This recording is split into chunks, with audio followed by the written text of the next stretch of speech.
আসসালামু আলাইকুম এভরিওয়ান, তোমরা সবাই কেমন আছো? তো আজ সকাল সকাল উঠে ফার্স্টে ঘর গুছিয়ে ঘরটা সুন্দর করে ঝাড়ু করে নেব। তারপর ভাবলাম ঘরটা একটু মুছি, আর যেহেতু সামনে পহেলা বৈশাখ, বাড়িতে তো অনেক কাজ, তাই ভাবলাম মাকে একটু হেল্প করি। তারপর ঘর মোছা কমপ্লিট করে কিছু কাপড় ছিল, তো এই কাপড়গুলো এখন আমি কেচে দিব।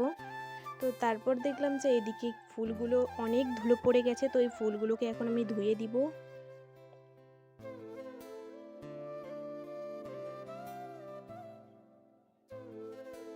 সো গাইস, ফাইনালি সমস্ত কাজ শেষ, আর একটা কাজ বাকি আছে, সেটা হচ্ছে একটা চাচুর বাড়ি থেকে দুধ নিয়ে আসি। তো এখন ওদের বাড়ি যাবো দুধ আনতে। তো চলো। তো দেখো, ওদের বাড়ি যাওয়ার সাথে সাথে তো এখানে দেখলাম দুটো টিয়ে পাখি, তো এগুলো কিন্তু ওদের বাড়ির পোষা। তো দেখো গাইস, কত সুন্দর।